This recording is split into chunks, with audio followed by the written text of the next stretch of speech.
Hare Nama Hare Nama eva kevalam Kalo nasteva nasteva nasteva gatiranyata.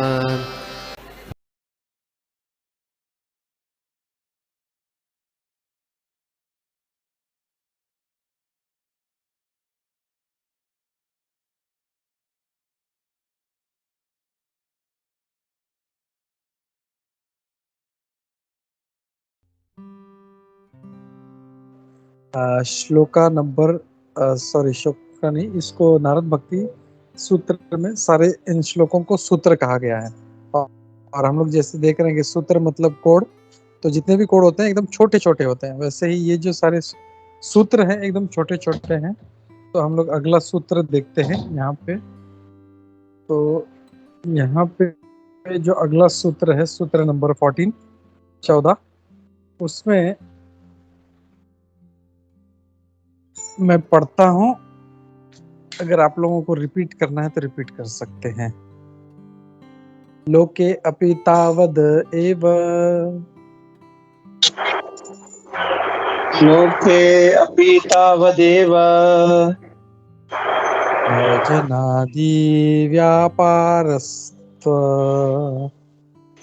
भोजनादि व्यापारस्तव आशरीर धारणावधि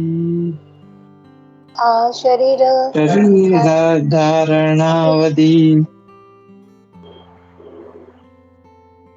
हरे कृष्ण। तो इसका meaning है for as long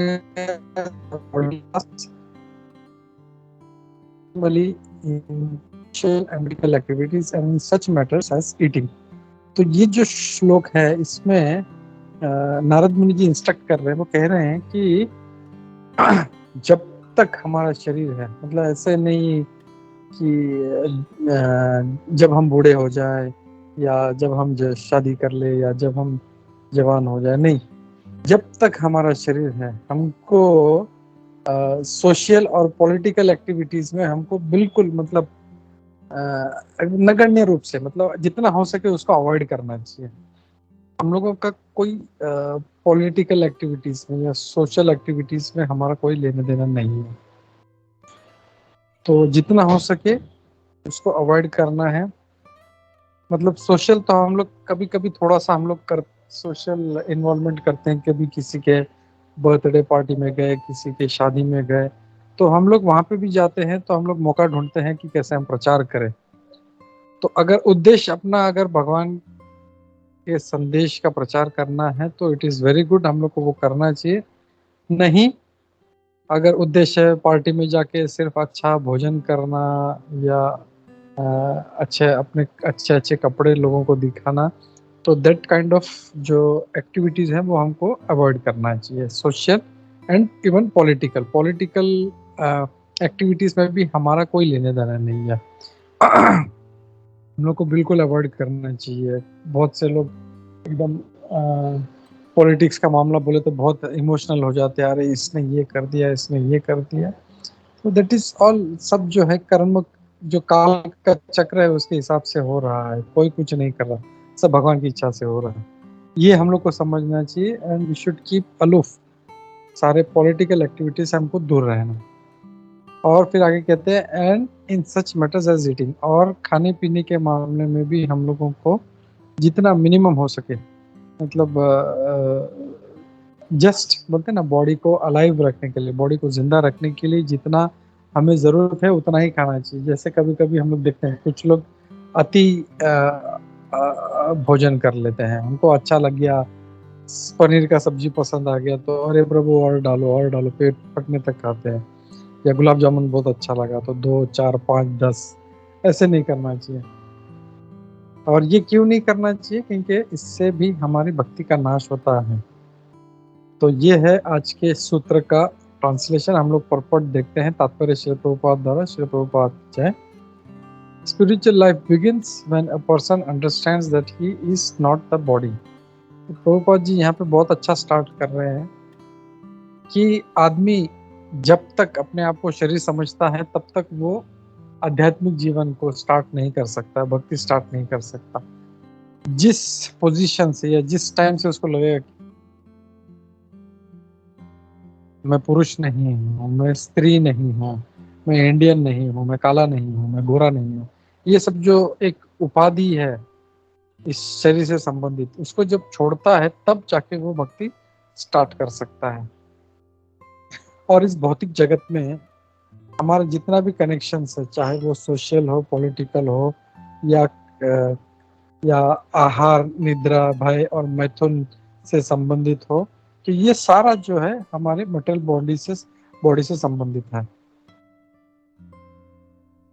जब तक हम लोग इस बात को नहीं समझ जाते कि हम ये शरीर नहीं है, तब तक हम लोग सेल्फ रियलाइज नहीं बन सकते, हम लोग आत्मा साक्षात्कार किए हुए व्यक्ति नहीं बन सकते। तो इसके लिए सबसे इम्पोर्टेंट ये लेसन स्टार्ट करना है कि आई एम नॉट दिस बॉडी। और हम लोग कई बार प्रभुपाद जी के लेक्चर में सुनते हैं, प्रभुपाद जी यही बोलते हैं, I am not this body, I am this soul, I am not this. मतलब मैं शरीर नहीं हूँ, मैं आत्मा हूँ, मैं शरीर नहीं हूँ, मैं आत्मा हूँ। और जब भी कोई कार्य करे, ये जो एक स्लोगन है हम लोग को याद रखना चाहिए, I am not this body, I am the soul. अगर खाने के मामले में तो पहले बोलना चाहिए I am not this body, I am the soul.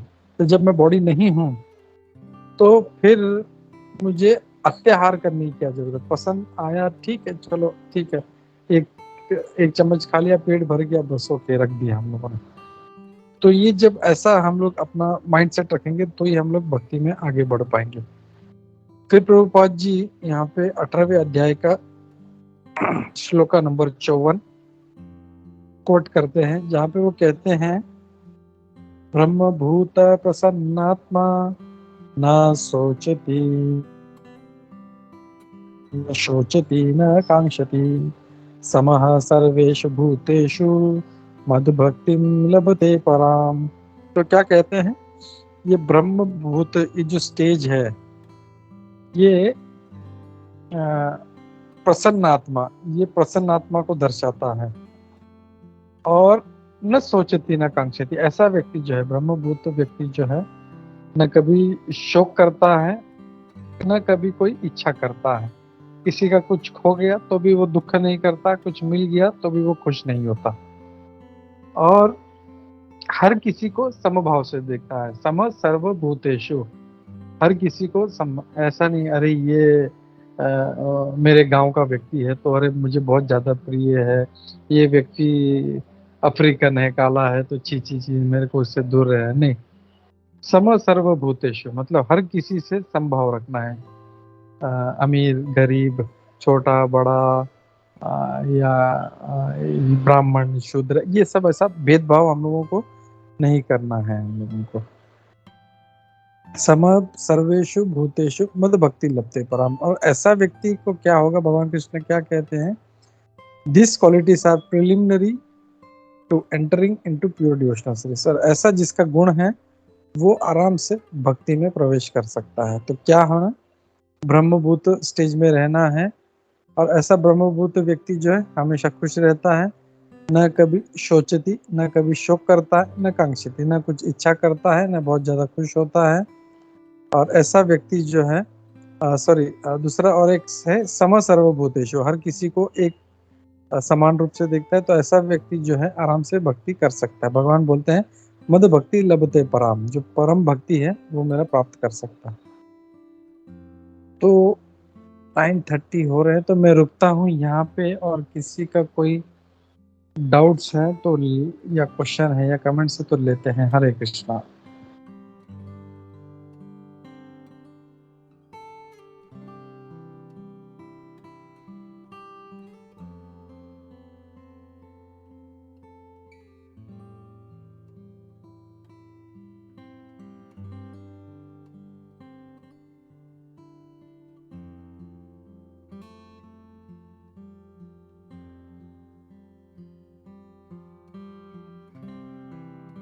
हरे कृष्णा। कोई प्रश्न नहीं है तो ठीक है, हम लोग रुकते हैं यहाँ पे।